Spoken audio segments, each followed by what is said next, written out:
Hello and welcome to Talking Tudors, a fortnightly podcast about the ever-fascinating Tudor dynasty.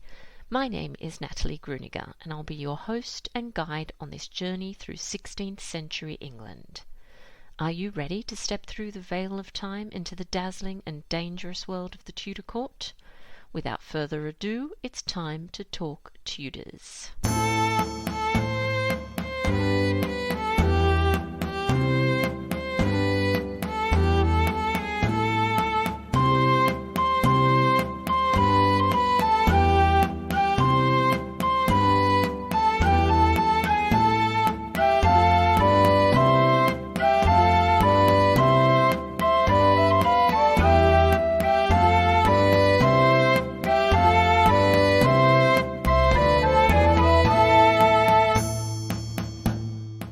Hello everyone, welcome to Talking Tudors, episode 158. I'm your host, Natalie Grueninger, and I'm so glad that you could join me. As always, I'd like to start by acknowledging and thanking the wonderful listeners who continue to support this podcast via Podbean Patron, and extend a heartfelt thank you to everyone who's taken the time to rate and review the show. This really does make a difference. If you love the podcast and never miss an episode, perhaps you'd consider becoming a Talking Tudors patron. Just click on the Be My Patron on Podbean badge on the homepage of my website, www.onthetudortrail.com, or click on the Be a Patron button on the Podbean app. Join the Talking Tudors patron family, and in addition to receiving lots of Tudor-themed goodies, you'll be automatically entered into our patron-only monthly giveaways. May's prize is a wonderful Anne Boleyn gift bundle, which contains the following items: an Anne Boleyn Most Happy Portrait Medal plaque created by Lucy Churchill, a copy of The Boleyns of Hever Castle by Dr. Owen Emerson and Claire Ridgway, a copy of Becoming Anne, Connections Culture Court by Dr. Owen Emerson and Kate McCaffrey, the wonderful novel Struck with the Dart of Love by Sandra Vasoli, a copy of In the Footsteps of Anne Boleyn by yours truly and Sarah Morris, and also copies of Le Temps Viendra, Volume 1 and 2 by Sarah Morris. There's also an Anne Boleyn ornament by Catherine Holman. A huge thank you to Dr. Owen Emerson, Lucy Churchill, Catherine Holman, Sandra Vasoli and Sarah Morris for contributing to this amazing prize. While we're on the topic of Anne Boleyn, just a friendly reminder that the early bird offer for 365 days with Anne Boleyn ends on the 1st of June 2022. If you've been thinking about joining me on this year-long, unique learning experience, now's the time. For a full list of what's included and to reserve your place, please visit my website. All patrons are also eligible to attend monthly Talking Tudors live talks, which take place on Zoom. These events are exclusive to patrons. At the end of June, I'll be chatting to Brooke Little about the musical lives of the Tudor Queen's Consort. Please get in touch with me if you'd like to register for this event.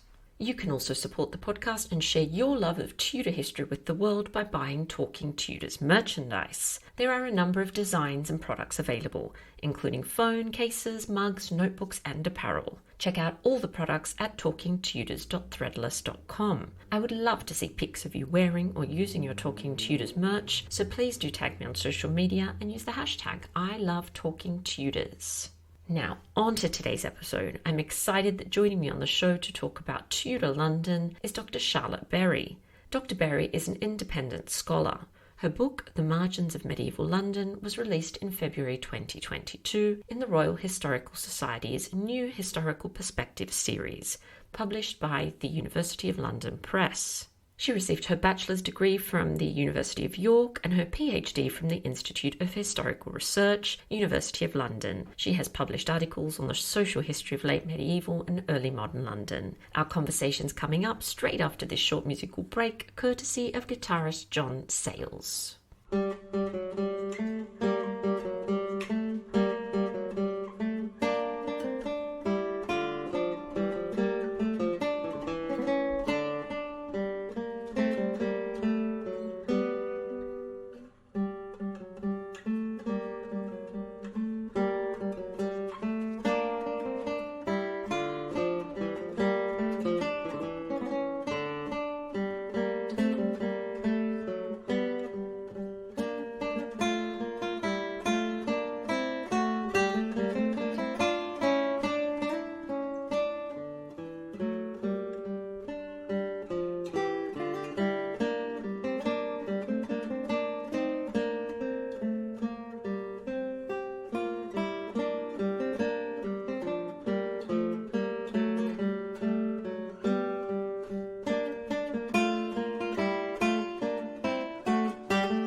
Welcome to Talking Tudors, Charlotte. How are you?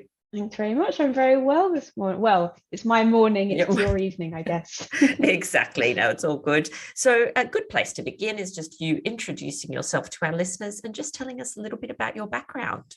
Yep, so my name's Charlotte Berry. I'm a historian of the 1400s and 1500s, and I particularly specialise in the social history of London. And I've worked on marginality and immigration and the ways that people got along together in their neighbourhoods. Yes, it sounds so interesting. And I've just recently received your new book. I've been waiting a little bit. That's one of the things about living on the other side of the planet. So, The Margins of Late Medieval London. So, can you tell us just a little bit about this book, maybe what inspired it? So my book is about London and Londoners in the 1400s and early 1500s. And it's especially about the people who lived on the edge of the city. So that's the physical edge of the city, but also the social fringe. And it's about their lives and the way they got along with each other and the way that they interacted with the institutions that govern the city, like the mayor and the guilds. And I got interested in this topic because really most of the historians who've written about London have focused on the citizens. But the citizens are actually quite a narrow group. It's about 20% of the male population. And I found this out when I was doing my master's, and I got so interested because that just seems like such a small proportion of London's population. And I just wondered, well, firstly, that's 20% of the men, so it's actually 10% of all the adults. It ignores the women. And I just wondered what the other 90% of people are doing. And that was really where the germ of the book came from. Fantastic. And so I suppose before we dive into kind of looking at some of those neighborhoods and people, what was late medieval, early Tudor London actually like in terms of, what it looked like, what it smelt like, what it sounded like, all those fun things? So London in this period is a place with it's the biggest city in England at the time. It's the only city in England that is anything comparable to the kind of cities that you get on the continent, which were bigger, but it's much bigger than anywhere else in England. So it's a complete metropolis from the point of view of English people who come there. In the 1400s, it has a population of about 50,000 people, but by 1550, it has about 70,000. So the reign of Henry VIII is really a period where the city is growing in terms of population and physically expanding outwards. And its society and its government are dealing with all of the difficulties that come with trying to cope with a city that's expanding maybe by about 40%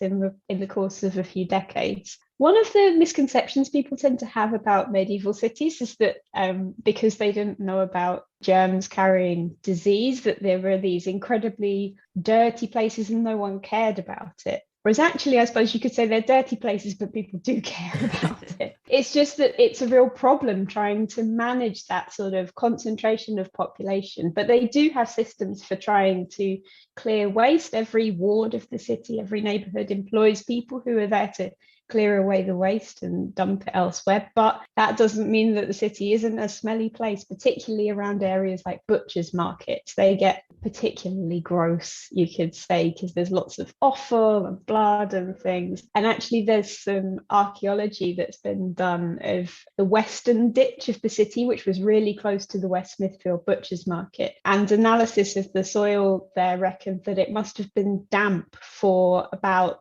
the majority of the year, so it really only dried out in the real height of summer, which means the rest of the time it was a pretty stinky place. So around the market it could be particularly kind of smelly, but it's also a really sort of bustling, lively place. One thing about medieval cities is that they can't naturally replace their own populations because disease means that people tend to die a bit younger when they live in cities than they did in the countryside. And that means you need a huge amount of immigration. London's population for the 1400s was pretty stable, and then it's growing in the early 1500s, which means that even in the 1400s, you need quite a lot of new people coming in just to maintain a stable population.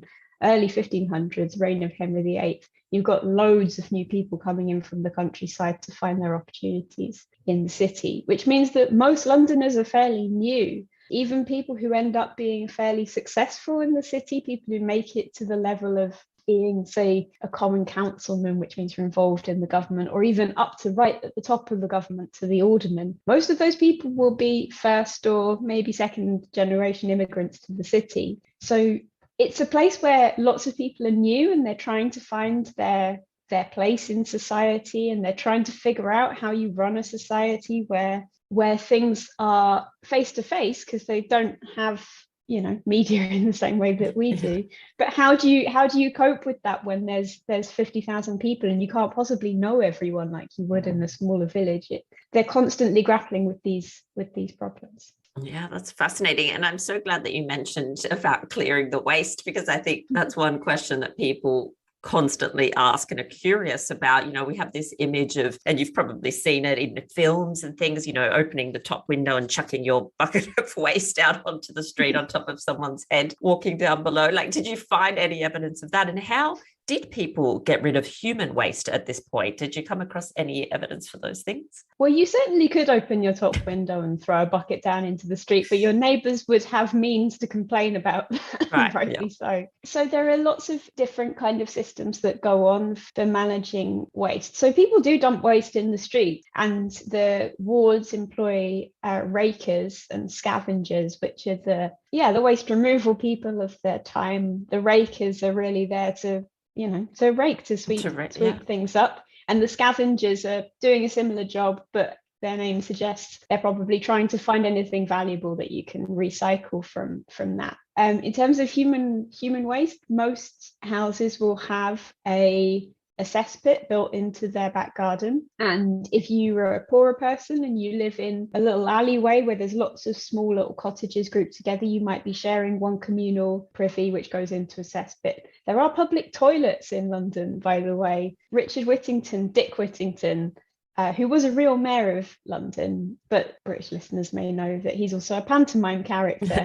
One of the things that he did in his will was that he paid money to found some public toilets in London, which lasted for several hundred years, obviously being rebuilt in that time. But the cesspits are built in the back of people's yards, and you have people who are wonderfully called gong farmers, whose job is to go and clean out cesspits. And I found some court records for people who live on the fringes of the city, in communities on the edge of the city, complaining that there are gong farmers who are being paid to clear people's cesspits in the city and then getting just outside the area of the city's jurisdiction and just dumping the waste, which must have been very unpleasant for them. But yeah, people are really concerned with waste collection. That it's not perfect. It's obviously quite a smelly place, particularly the city ditch, but they're trying.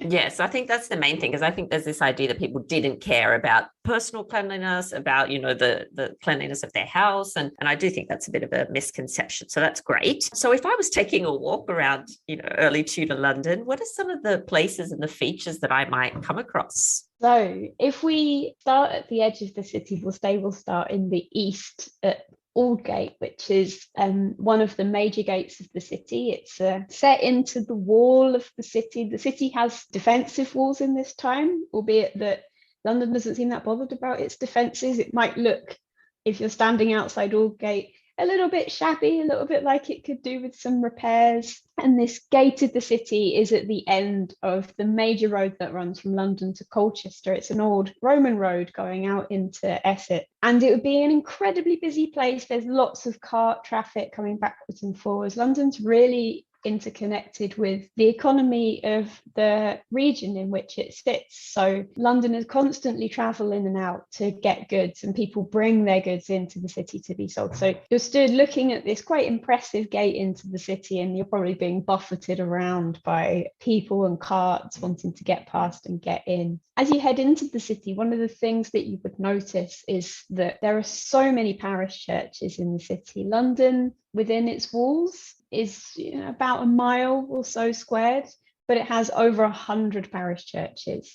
Parishes can be really tiny, and outside the walls can actually be really large, but within the walls, they're really densely packed. People worship in quite small communities, and parishes aren't just communities for worshipping, they're also social communities and ways that people get on. They have governance structures that people want to get ahead and be a church warden, and it's a way of showing yourself and distinguishing yourself and showing that you're a man who can take on responsibility. So, but alongside parish churches, you would have religious houses that actually, if we've just headed in through the wall from Aldgate, one of the first parish churches you come to is called St Catherine Cree. But this parish church is slap bang next to a priory called Holy Trinity Priory, and it's almost sort of within the grounds of the priory. And this is a real kind of an indication of what the relationship between Londoners and religious houses is like. Religious houses, there's so many religious houses in the city. There's friaries as well. There's hospitals, which are also religious foundations in this time. They have a dual sort of spiritual and medical role. And these are pretty impressive buildings. All of them are contained by these outer precinct walls. So within and outside London, you'd find these sort of contained spaces, but within them, over the course of the 15th century, they're also making money by building more and more housing for lay people in them. So even though these are sort of religious spaces, one thing you would notice that's quite strange is there seem to be quite a lot of non-religious people heading in and out who just have their homes in there. And for some of them, they have legal exemptions, which means that you can live in there and practice a trade, but you will be exempt from guild regulation. The guilds won't be able to come and check what you're doing. And those become quite desirable places. And in the later 1400s and early 1500s, lots of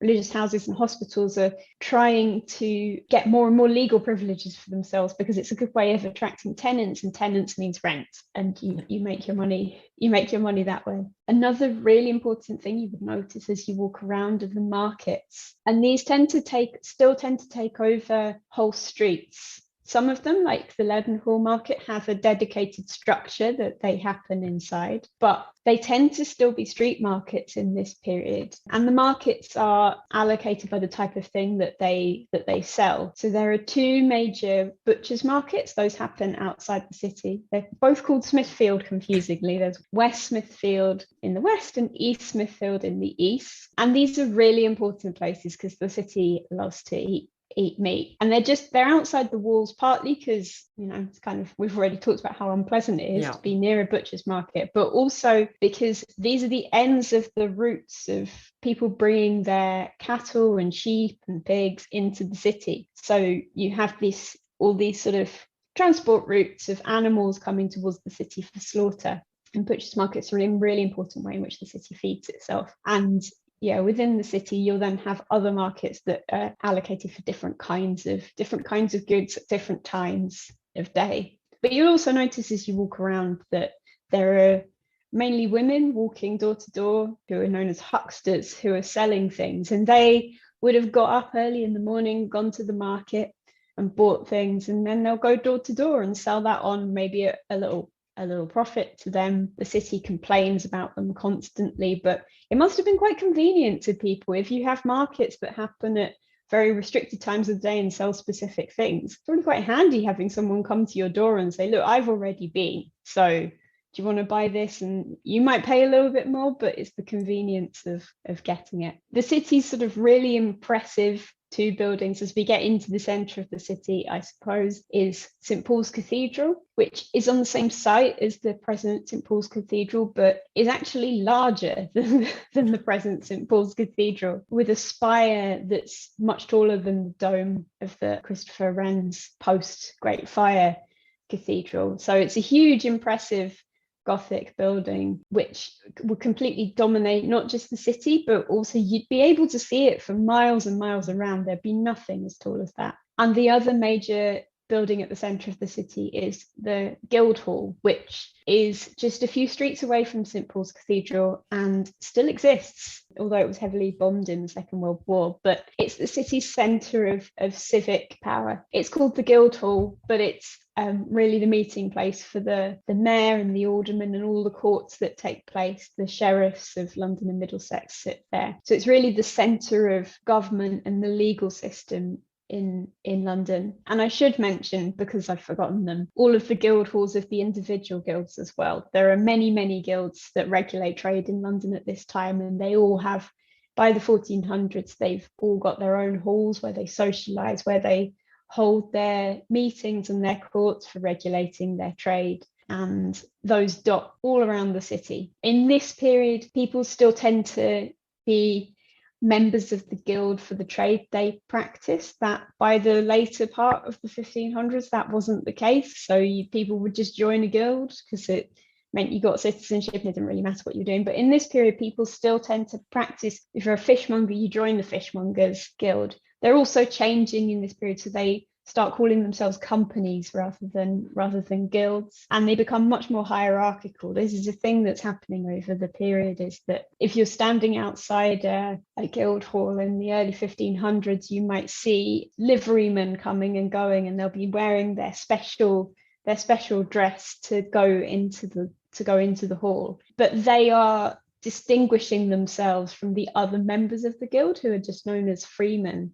And this is something that's happening, and probably happening because the population's growing as well. People want to distinguish themselves and say, oh, I'm not just a member of this guild, I'm one of the really responsible members of this guild. So you would see you see liverymen around who are wearing the special clothing of their company. Every company had a different set of colours, and they choose to change their colours every couple of years so people could recognise them and see that. People would have probably been quite good at saying, oh, that's a goldsmith, that's a tallow chandler. They would have known the colours, and you would have been able to distinguish that by people's dress if they were liverymen. The ordinary freemen, they get to practice their crafts, and that's it.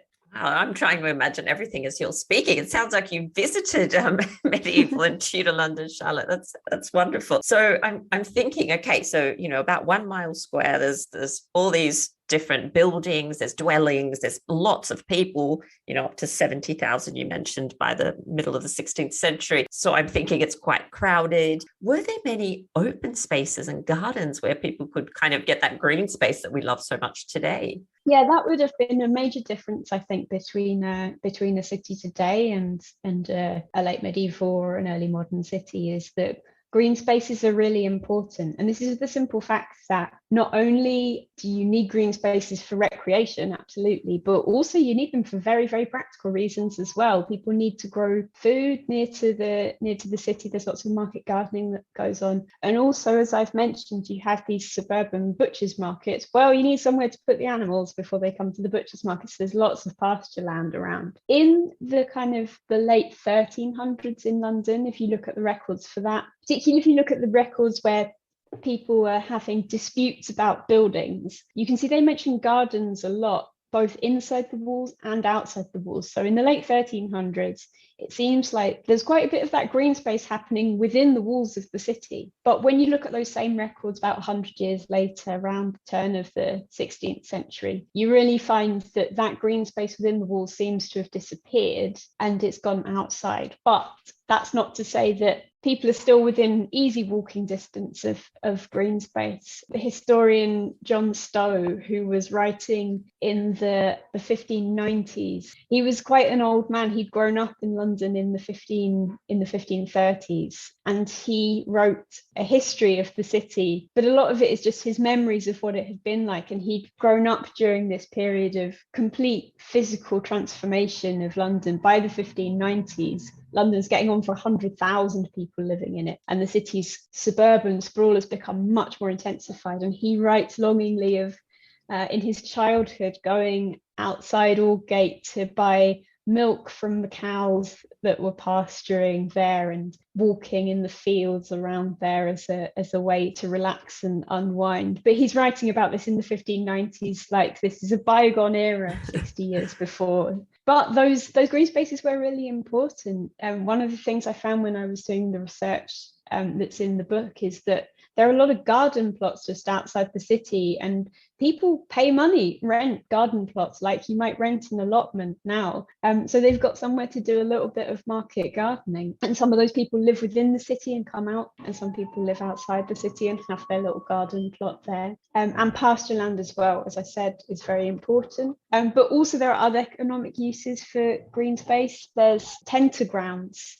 which is where we get the expression to be on tenterhooks from. Tenterhooks are what you use to stretch out wet cloth in the cloth making process. You stretch it out so that it will dry as the final stage of finishing the cloth. But that takes quite a lot of space. So people use the open space around the city to do that. There's a fantastic map called the Agas map of London, which depicts it in about the 1550s, 1560s. And if you look up in, I think it's in Moorgate, which is quite a sort of fairly marshy sort of area just to the north of the city walls, you can see cloth stretched out on tenterhooks in what are called tentergrounds for finishing off cloth. So people like being able to go to the walking and entertainment, but also there are really practical reasons to have green space near the city.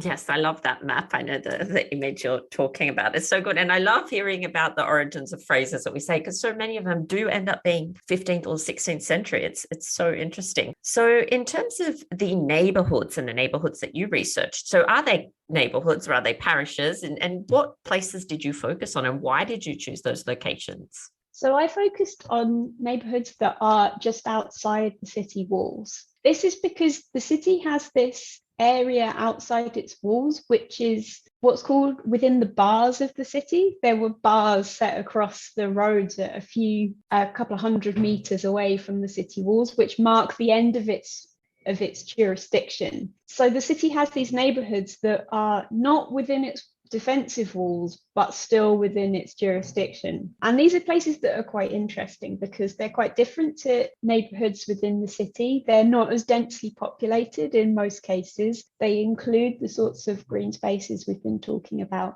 And also they have this kind of ambiguous relationship with the area around the city. They tend to shade into areas that are outside the city's boundaries. So for instance, one of the neighbourhoods I looked at is the parish of St Botolph Aldgate, which is just outside the city's eastern gate. That is as a parish, as a religious unit, it actually extends beyond the bars of the city and out. But the ward it's part of, which is called Portsoken Ward, which is just the bit of the parish that's within the city, excludes bits of the parish. So it's this strange area where people could be parishioners and neighbours, but technically one of them's a Londoner and the other one isn't a Londoner. And again, outside the north of the city, St Botolph Bishopsgate, another one of the parishes I looked at. Just at the north of that, you have this little area called Norton Folgate, whose people who live there seem to go to the parish church, St Botolph Bishopsgate. They seem to worship with their fellow parishioners. When you look at their court records, they clearly know all the innkeepers who work along Bishopsgate. They know these people as their neighbours, but legally, people who live within this tiny little settlement of Norton Folgate, they're not Londoners, and also they can get away with stuff that Londoners can't. They're what's called a liberty, which means there are lots of particularly Dutch immigrants who live there who are practicing crafts outside of the control of the city's guilds. So the neighbourhoods just outside the city walls are these really interesting spaces where you get London shading into the countryside. You get a society where it's quite ambiguous who's a Londoner and who's not. And they're also places of huge mobility. I've already mentioned that most Londoners have to be immigrants in this period. These are the spaces that people move through. They're the first places that you arrive when you're coming to the city. Yeah, so they're these spaces where you have hundreds of people moving through every day, maybe many of whom you won't know, some of whom will settle, some of whom won't. They're these places where the city is constantly being created anew with new people moving through, and people have to contend with the fact that there are people they don't recognise, which is a real problem for the way that medieval society and Tudor society worked as well, because lots of the forms of justice that you have rely on knowing your neighbours and reporting things that are going on in the neighbourhood that you think may be a problem for, maybe antisocial, or you think there may be a crime happening. But if you don't know everybody who's around you, then that's a real problem for that sort of system. So they're really interesting places for looking at how urban societies try and regulate themselves and try and figure out how everyone can get along. They're also, I should add, places where it's a bit cheaper to live than the centre of the city, which means you get lots of the people who are poorer or outside the city's control in some ways, like immigrants, choose to settle outside the walls because it's simply a more economical place to live. So there's all these things making these really interesting, diverse places. Yes, and speaking of the diversity, you mentioned some Dutch immigrants there, and I know there were certainly within the city places where Italian merchants lived and all that kind of thing. So it'd be wonderful if you could tell us a little bit more about some of London's inhabitants at this time. Yeah, so immigrants are really fascinating, and I've written in this book and then also in other places about what immigrants get up to in London. In this period, the main sources of immigration to London particularly are the Low Countries. So there are lots of Flemish and Dutch speakers who come to London, and they tend to work in quite solidly artisan trades, so making hats or making shoes, these kind of things. And sometimes also they work in higher end trades, so particularly goldsmiths are an area where people have to have really high skill, and so there's a real demand for people who come in from training centres on the continent where you might actually learn more during your apprenticeship than you would have done in London. So you get lots of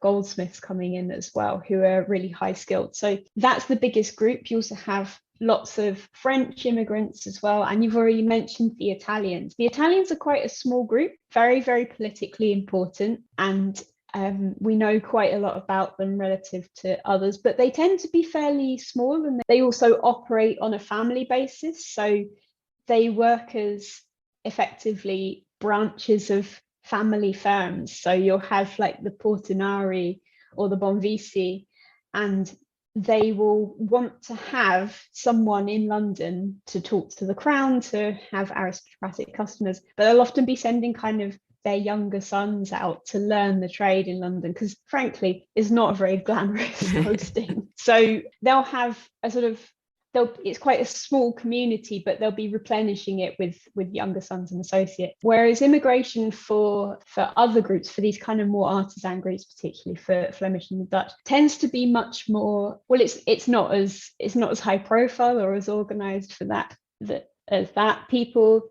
tend to come, and often they'll live in areas of the city that are particularly dense with people who share their language. So St Martin le Grand is a little area that's sort of near St Paul's and the Guildhall in the kind of inner west of the city.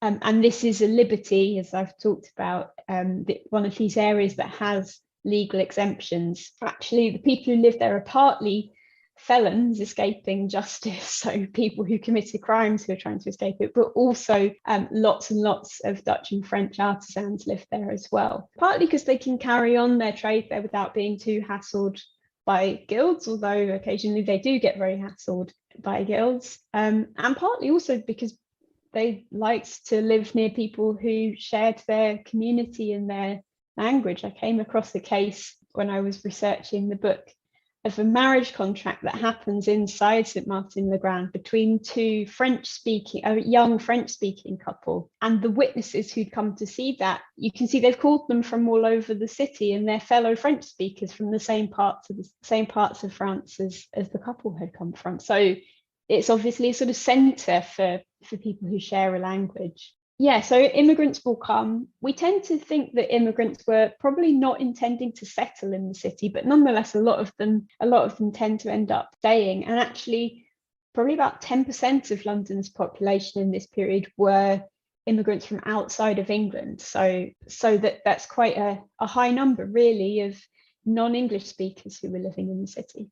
So in terms of social networks, I imagine that obviously where you're worshipping, you'll have a network there, obviously shared language, customs, that kind of thing. But do you want to tell us a little bit more about the networks that existed in these various areas and neighborhoods? You have lots of kind of overlapping social networks that people have. If you think about what kind of things people do in their lives that draw them into social relationships with other people, well, you have, for people in this period, you have the church, you have their fellow parishioners, the people that they worship with, and the fact that those are their neighbours as well. People live in quite close quarters, so it would be pretty hard not to know your neighbours. Often you can hear very clearly what those neighbours are doing through their walls. There are lots and lots of court cases where the witnesses are neighbours who say, well, I was upstairs getting on with something else and I heard this argument going on downstairs. Occasionally arguments that happen with someone shouting from their chambers upstairs into someone else's house. So it's quite cheek by jowl. People do know their neighbours quite well. But also the other kinds of things people do in their lives that draw them into wider networks. So work is a really important one. And for people who lived in London in this period, the guilds, or companies as they're becoming known, they formalise those bonds that people gain through work, so that people would get to know not just the people who shared their occupation through trade and interchange, but also through formal guild events. You'd have a cycle of feasting and church going that would be part of the guild if you were one of the citizens of the city. And then there's opportunities for advancement. The guilds are really built into the political structure of the city. So people who are ambitious can climb this sort of hierarchy of offices to get to go somewhere in the city, and the guilds are an important part of that. So those are important networks that we might think of institutional, but for the kind of majority of London's inhabitants, you have to be a little bit more creative in thinking about how people get to know each other, because if you're not a member of a guild, don't have access to that. You might be a parishioner and a neighbour to many people, but you wouldn't necessarily be involved in the kind of decision-making process of the parish, which is where we sort of see social networks happening. Is where you can see people, again, climbing this hierarchy of offices by being church wardens. So for other ordinary people, social networks are more informal. Family is important. So you can see that chain migration happens. People tend to move to London because they might know someone who's gone beforehand, whether it's a cousin or a sister. I came across a couple of cases in courts where you get what are clearly siblings working in service together in the same house. They've been sent quite young, and perhaps their family had some connection in the city, and they were like, well, this is a good opportunity for my children to advance, but I'll send them together so that they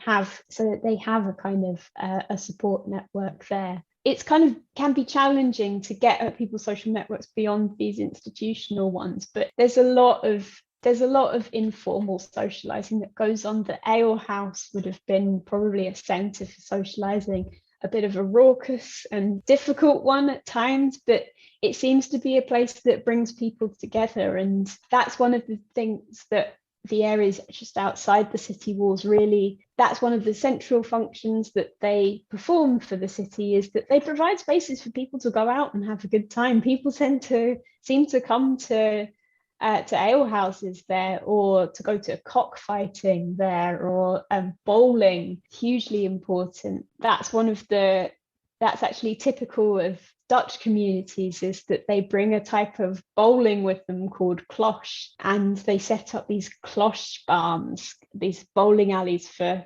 Dutch bowls in the parishes that are around the edge of the city, outside the walls. And those would have been centres for probably fellow Dutch speakers to come and have a game of bowls and catch up with their friends, but probably also English people as well are going out there to socialise. So there's lots of different ways that people get to know each other and get along in the city. Yes. And what happens if people aren't getting along very well?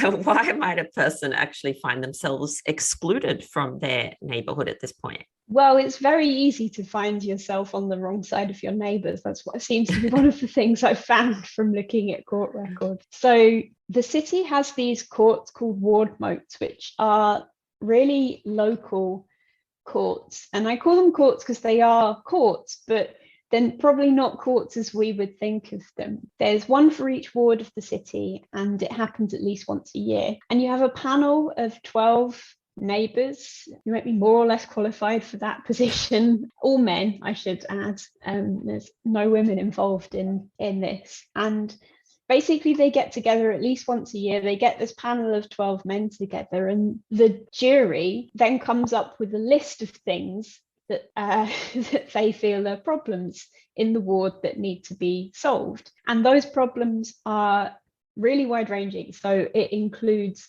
broken pavements, but also people who are doing things that they don't approve of. So that, or things that they have a set of what's called precepts, which are the kind of the list of offences that they need to cite. But also wards seem to go off piste sometimes and just name things that they don't like. And women, unfortunately, seem to bear the brunt of this. There are quite strong cultural assumptions that women ought to be under male governance, and women who aren't under male governance seem to cause a real anxiety for this kind of governing group of neighbours. They monitor what women are up to, and women who are running, say, ale houses, or who are, for instance, taking in sick people to be nursed, or allowing young people to hang around in their houses, whether or not they're running brothels or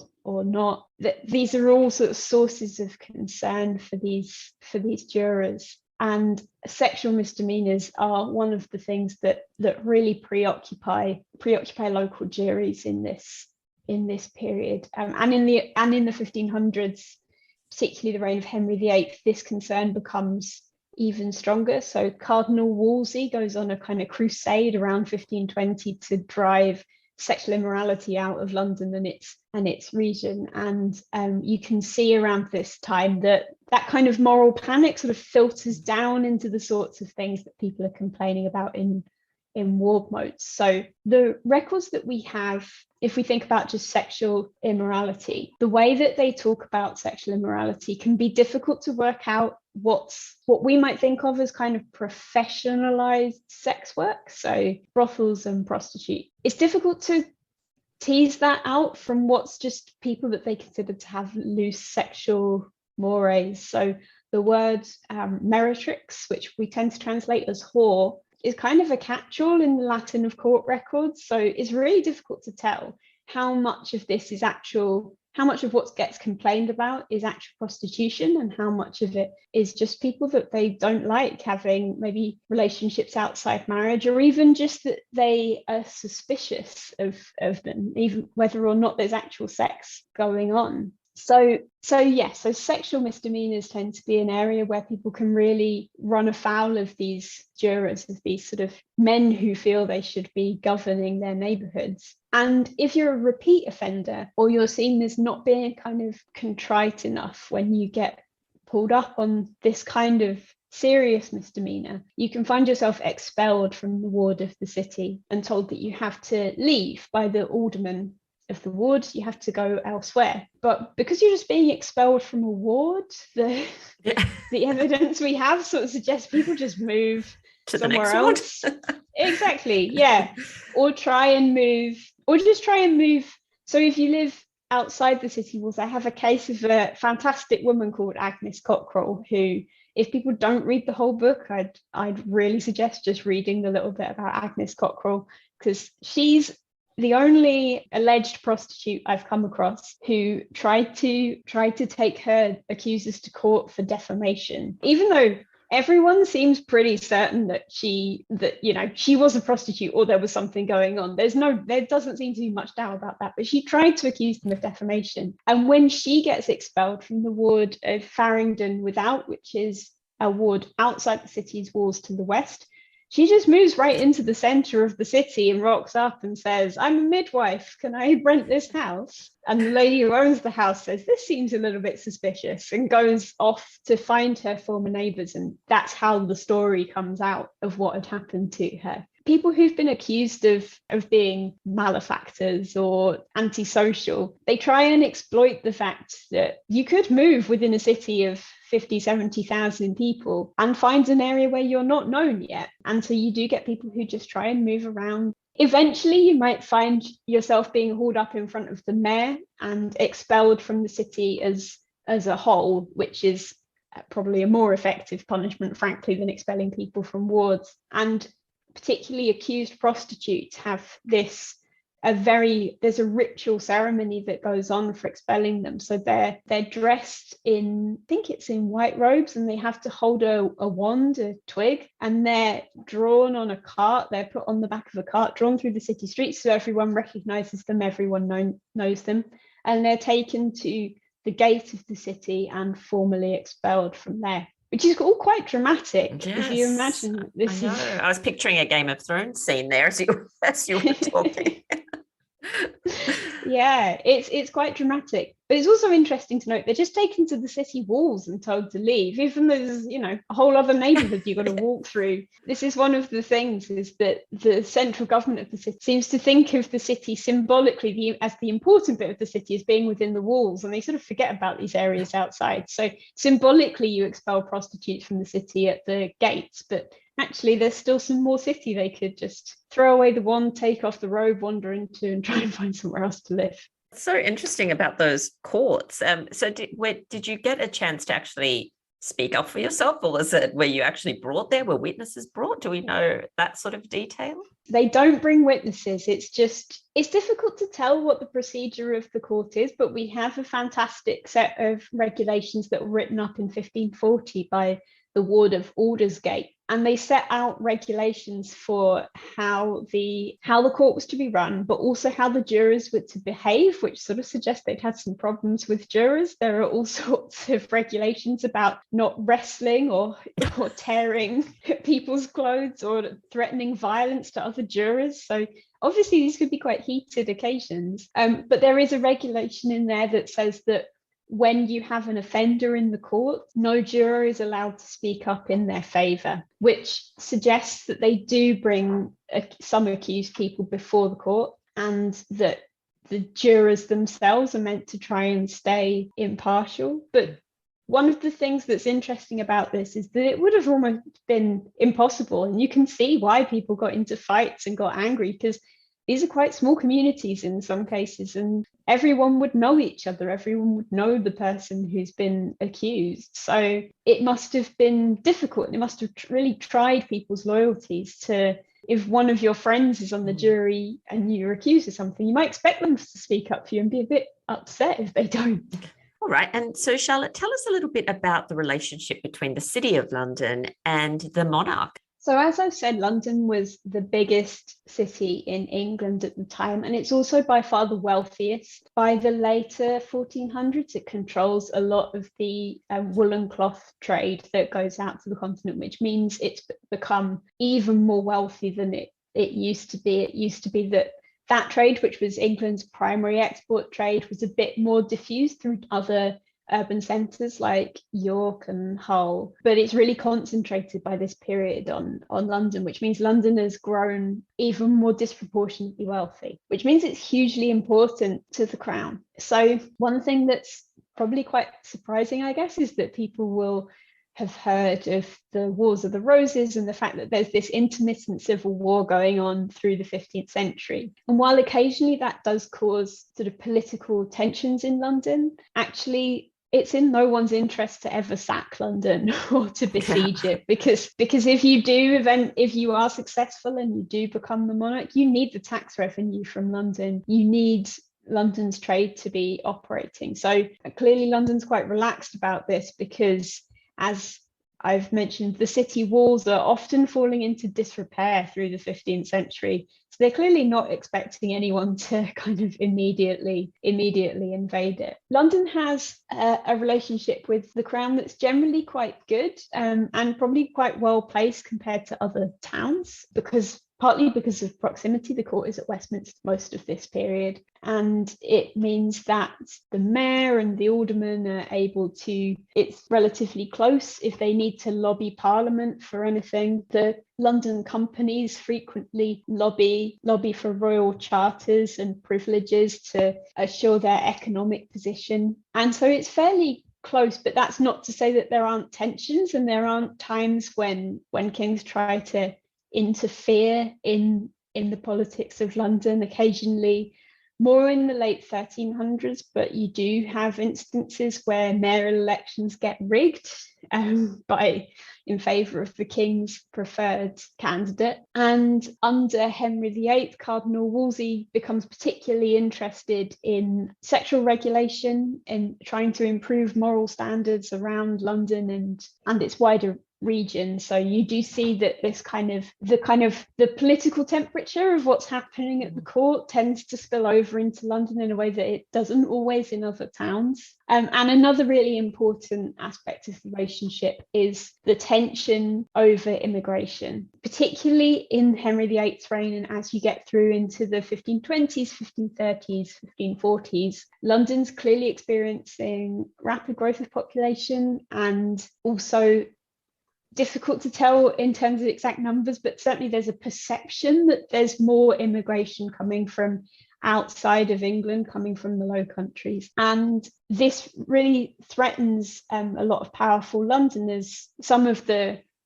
companies see that their position is threatened by these craftsmen coming in who are operating outside of guild structures. So they lobby for legislation to limit numbers and limit what immigrants can do. But the Crown plays quite a clever game with this, because actually a lot of the suppliers to Henry VIII are immigrants. He likes buying high fashion wares, and a lot of them come from the continent. The king's goldsmith is an immigrant for most of this period. So you get legislation coming in. The king sort of says, okay, we'll limit them, but then they'll include these clauses in there that basically make it slightly pointless. So St Martin le Grand, the Liberty I've already mentioned, gets specifically mentioned as a place where, well, immigrants can't take on, say, more than 2 servants in their shop, except in St Martin le Grand, where they can do whatever they want. There's a balancing act going on, and especially under Henry VIII, as the Crown gets more and more interested in domestic policy and economic policy, the city, and particularly the companies, start to do more lobbying to get their interests involved. So it's an interesting symbiotic relationship.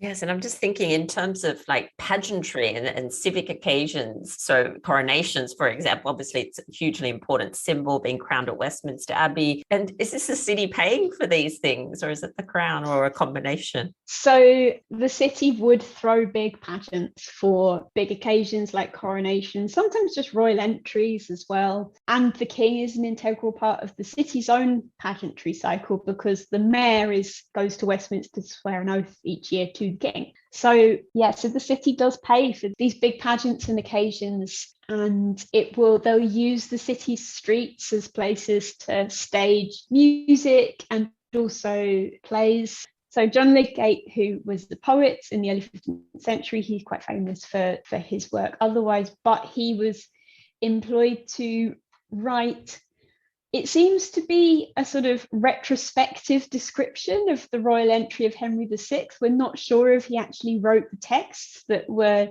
used in the pageant, but he writes a poem which commemorates the royal entry of Henry VI in the 1430s. And there's this amazing description of all the citizens out in their differently coloured liveries. And then you have different points around the city where actors have been staged, usually in kind of allegorical, little sort of mini allegorical plays where someone will make a speech, and often it will be a kind of allegorical figure of representing good governance, or there's increasingly classical allusions that come into these things as the Renaissance influence becomes stronger. And the idea is to show off the city, remind the king of how wealthy and powerful and important the city is, and also it has this function of kind of instructing the king in what good governance looks like.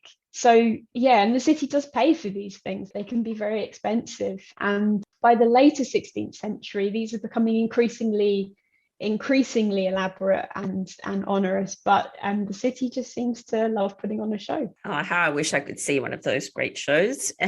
So final question for you, Charlotte. And you were talking about religious houses earlier on, and how many, different little parish churches there were, but also major religious houses. What impact did these have on the city? The religious houses have a huge impact on the city.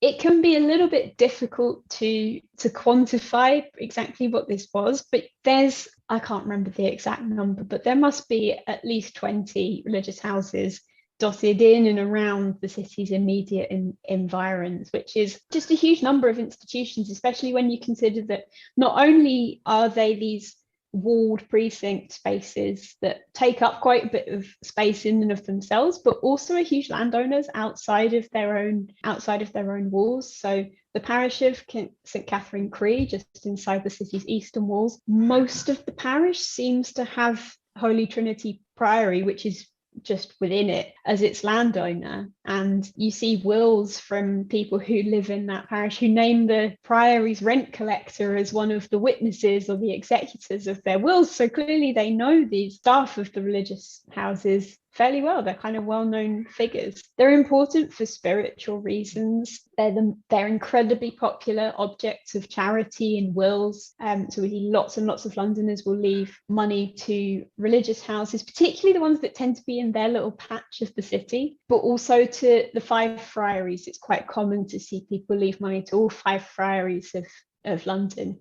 The friaries are they're not self-contained religious houses. Friars have a mission to go out and preach to the laity. So friars would have been well-known figures to Londoners, and Londoners seem to have appreciated this public preaching aspect of them and leave lots of bequests to friars. They were popular. And then you have the hospitals as well, which have religious communities attached to them, but also provide medical care. It's not hospital care in kind of the way we would think about it. So it's probably more a combination of maternity care. So we do see women going there to give birth, and particularly women who are pregnant outside of marriage being sent there to give birth, partly because it's a discreet place to do that if you don't necessarily want everyone to know that you've given birth, but also a kind of hospice care later in life, not necessarily right at the end of life when death is immediately anticipated, but when people have become infirm enough that it's difficult for them to live independently, people will often go into a hospital. They provide these kind of medical purposes and spiritual purposes. And I think an area that's maybe underestimated is just the economic impact of the religious houses as well, because they're big landowners, and also because they would have been big consumers of resources. Some of them have fairly large communities attached to them. We don't know that much about their kind of like the ins and outs of where they were buying stuff, but they would have been big consumers on London markets. But they also have an economic impact on London that's long lasting. So they're all, most of them, I think, dissolved by the end of the 1530s. There might be one or two that's hung on into the early 1540s, but they get dissolved, their property gets broken up. But because they've amassed these huge estates over the late 1400s and 1500s, many of them owning much of the land around them, being tenants to huge numbers of people, having many tenants in their immediate environment, and also having laid housing within their precincts, which have become quite crowded by the 1530s. They've created estates that then become the cause outside London's walls for the big suburban expansion which is happening in the mid-16th century. So as those estates are bought up by other people, they become economically exploited to become even more profitable, and that's where you see a lot of the house building going on that happens in the mid-16th century, which is when London's starting to really spread out beyond its traditional boundaries. And also those landlords who buy up that property follow on from some of the practices that houses themselves have been doing for the previous sort of 50 or so years. So religious houses had started to build these quite densely connected alleyways of properties which provide housing for the poor, and that is the model that really takes off as the suburbs become incredibly densely populated and much bigger in the later 16th century. So they have an impact immediately within the time period in which they existed, and they also set a template for how London expands over the following 100, 200 years. This has been such a fascinating discussion, Charlotte. Thank you. Right up my alley. I love learning about medieval and Tudor London. So thank you so much. There is a last thing, a couple of final things we do on these podcast episodes. And one of those is 10 to go. So these are just 10 quick questions just to get to know you a little bit better. So first one, and this one I kind of shake when I ask it because I often add books to my list. What was the last book that you bought or that you read? I'm really bad at reading at the moment. I have a big pile of paperbacks next to my bed that I'm I'm not working my way through. But I think the last one I bought was a book called Braised Pork by Anne Yu, which is a novel about a woman who's set in Beijing, whose husband dies unexpectedly, and she is suddenly set loose on the world and has to figure out what to do with her life. But because I'm bad at reading, I am 2 chapters in. But so far, it seems good. And what about a signature recipe? Are you known for cooking, or is this not your thing? Yeah, I like to cook. I think with my friends, I'm probably known for, well, I sort of started the tradition maybe about 10 years ago of cooking Sunday roasts for my friends, and cramming them all into flats that are too small and trying to cook for too many people, and trying to cook a Sunday roast for 10 people on a small oven at one stage. So I enjoy doing that. It's difficult to do, but shoulder of lamb is a good way to feed a lot of people. Yeah, that sounds delicious. And what about a place close to where you live that you like to go to, maybe an inspirational place that, if you need the muses, where do you go? Oh, wow. Well, I'm lucky enough to live in Hackney in East London, which I really love. It's a really nice neighbourhood and I've been here for quite a long time. But I recently moved over to the east side of the borough, and I now live really close to Hackney Marshes, which is, I don't think people know about it, but it's fairly central in terms of how big London gets. But it's this huge open marshland with canal and the River Lee running through it, and it's being restored back to be a wetland. So, and being managed in traditional ways. It has cows grazing on it in the summer and stuff. And it also tends to, I find it kind of inspiring, or I found it inspiring when I was writing the book, because the River Lee, which runs through it, is one of the main ways that people transported goods to get to London. They take them down the river from Hertfordshire and offload them at Stratford, which is quite near me, and then they trundle along the road into Aldgate into the city of London. So I do like a good walk by the river there, because I can imagine I'm a medieval drover bringing my sheep to market. I love it. I have visited Hackney. I did a tour of a friend of mine that lives there as well, did a tour of Tudor Hackney. There was lots of fantastic places to see. So if people are listening and they're interested, and I was reminded when you were saying walking around in those beautiful marshlands, that's where people went to obviously escape the London pollution in the 16th century. Lots of the nobility had some lovely houses there, and people taking the air and recuperating there. So that's really cool that you live there. Yeah, and Sutton House, which is near here. You must have visited. I did. I love that it gets mentioned in Hilary Mantel's Wolf Hall trilogy, because it's Rafe Sadler's house originally. So it's fantastic, and I don't think too many people. I featured it in my book about Tudor London that I did, like a sort of tour of Tudor London, and it's a fantastic place. It's so atmospheric, and I found that I could really picture Tudor times while I was standing there and looking at the bricks that they have, and it was great. I highly recommend it for anyone listening. So Charlotte, what about an ideal Sunday morning for you? What does that consist of? Oh, that's a good question. Well, I suppose an ideal Sunday morning would be getting up late and having a coffee and sitting in bed and having my cat Jarvis who's been interrupting us constantly through this whole recording, come and sit on my lap and maybe read, have a coffee. Yeah, that sounds perfect. And one of the questions I had was about pets, but I've been able to see lovely Jarvis strolling around. But do you have any other pets, or is it just the cat that you have? It's just Jarvis, my cat. Yeah, he is grumpy enough for both of us. So I don't think he would appreciate having any other pets in the house. Yeah, he seems very confident when he just strolls past the screen. It's very cute. So when you were a child, what were you hoping to become when you were older? I think I wanted to be a journalist, but obviously I never quite got there. But yeah, I've always enjoyed sort of researching and reading about things. And so when I was a kid, the only person I could think of who did that was a journalist. So I guess that's Yes. Kind of on that same track. Is there any mystery? It doesn't have to be a historical one, but it could be, I guess, that you would like to know the answer to. Oh, this is really stupid. Someone stole a bike clock from outside my house the other day, and I'd love to know where that's gone.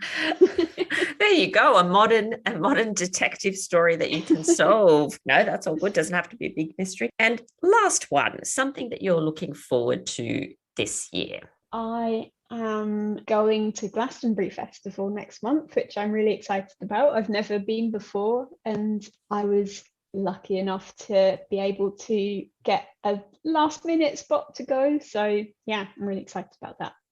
Oh, that sounds really good. And there is one final thing, and I promise that's the last thing, and it's the Tudor takeaway. So I ask all my guests for a takeaway, something for our listeners to go off and check out after the show. So do you have a takeaway for us? Yeah, so I think people should go and check out the Rijksmuseum online catalogue, which is called Rijksstudio, which is an amazing collection of art and objects from all periods. But because Netherlandish art was so cutting edge and so brilliant in the 1400s and 1500s, it has an amazing collection of prints and paintings from that period that are really maybe our best visual sources for what North European towns and cities and people and society looked like in that period. And it's all copyright free, which is also helpful. So you can use it as much as you like. And actually, the cover of my book comes from the Rijksstudio collection, which is from Altarpiece on the 7 Works of Charity by